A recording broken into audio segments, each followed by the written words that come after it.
So, what is your name? Hi, my name is Sonam. And tell us why you are at Earth Day.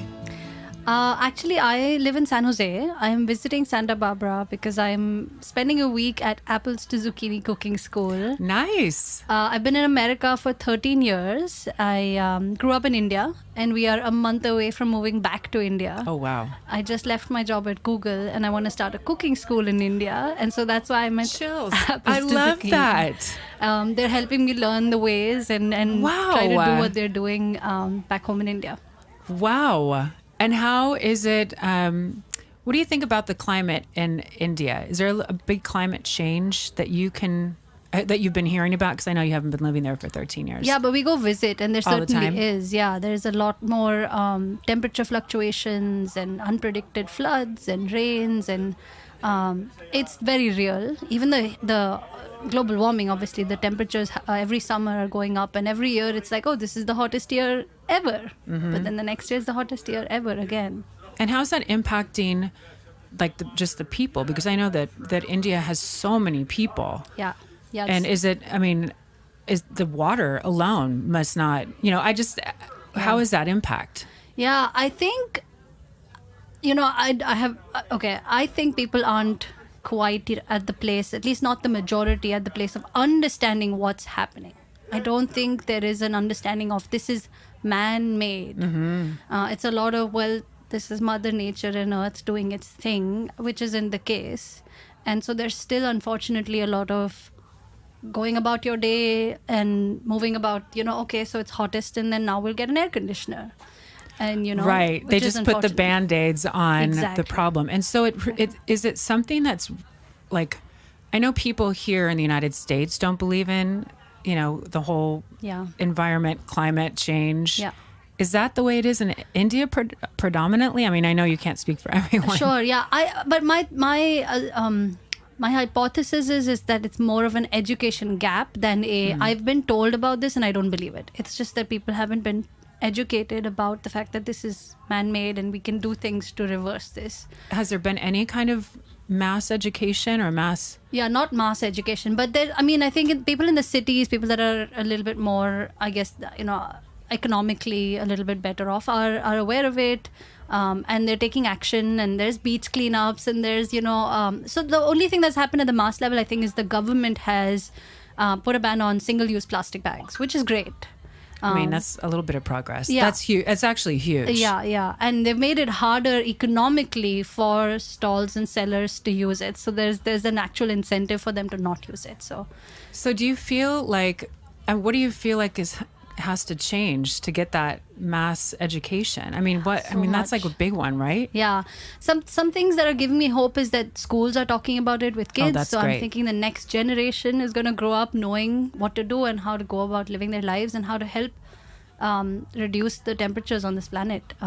That's one thing that's already happening, but not every school. So, the way there is public and private schools here, private schools in India are a little bit further ahead in educating children. Public schools, I think, can take some of that learning. And what have you learned about the United States being here for 13 years? Oh, so much. Around climate control. Yeah, so much. Or So climate for us, change. yeah, our personal climate story really started off when we had our daughter. She's now 5.5.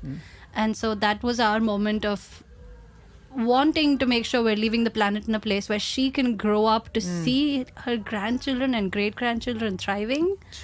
I know. Chills thinking about that. Yes. And so that really motivated us to bring our own bags to the farmer's market. We actually take our own to-go boxes to restaurants. I mean, those are little things, but even bigger changes in life that, I started to question, is my 9 to 5 best spent at a wonderful place like Google where I enjoy working, but is that really the impact I want to have?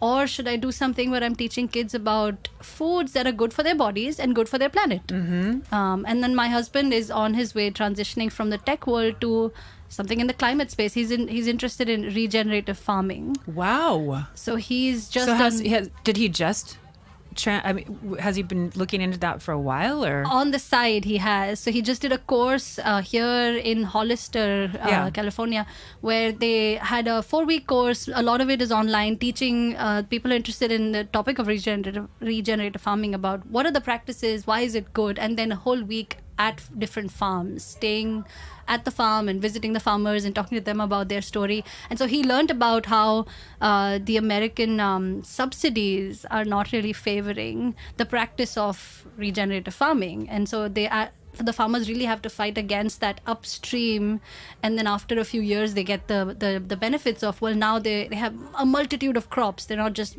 what is it called, mono agriculture, right, one farm, one produce.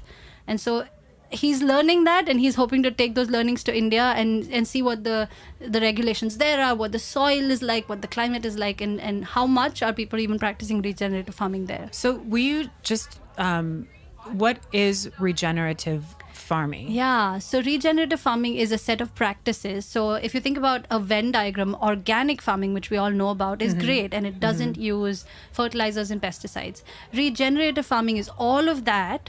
In addition to that, there are some additional practices that ensure we're taking care of the soil. So you want to do crop rotation. You don't just want to grow wheat and wheat and wheat and wheat every year. You want to rotate that with other things that are replenishing the soil with the nutrients that the wheat has taken away. And you don't want to do any tilling. You don't want to mess with the top layer of the soil, because tilling, we now know, actually disturbs 1 billion micronutrients that are good for the plants. So those are the sort of practices that have become this concept of regenerative farming. And I'm hoping that in not too many years from now, just like you can see an organic section in your grocery store, there's a whole section of produce that now the customers know they can buy that's regeneratively grown. Was it known as biodynamic farming? Does that sound familiar? Not to me, but I'm very new in this space. The reason I ask is because I remember my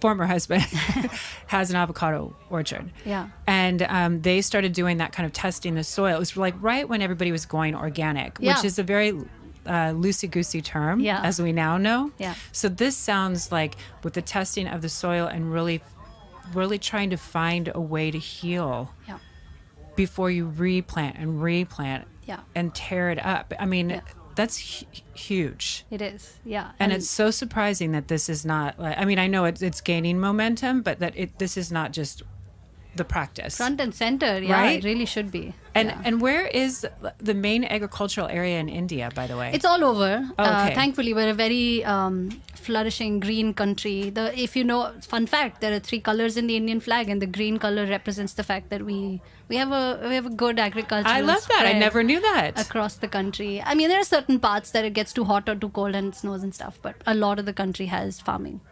I think one of the things that most people, when they have a child, that's the main thing. Yeah. Well, it changes you in so many ways, but just trying to figure out, like, okay, how are we leaving this place? We want to leave something. Yes. And I really appreciate you saying that, because I had that experience too. When I had my daughter 23 years ago, I'm like, what are we doing here? Right. Like, we have to think of something better. Yeah. You look for more meaning and purpose in life. Yeah. Yeah. Well, thank you so much. Thank you for having me. I really appreciate your story. Thanks. Yeah. I appreciate you letting me share it. Yeah. We have all received a gift, an expected or anticipated gift for a birthday, anniversary, retirement. Each time we receive that gift, whether it meets our expectation, we feel something. Happy, sad, disappointed. The gifts that are unexpected, unconditional, small or large, have the potential of changing the trajectory of a life. Someone pays for your groceries when you're out of money, leaves you a big tip just when you think you can't afford your rent. Those are the gifts that ease our fears, make us grateful, and want to help others. This is a space where we share how those gifts, big or small, make a difference and change our lives. Welcome to the Starfish Connection.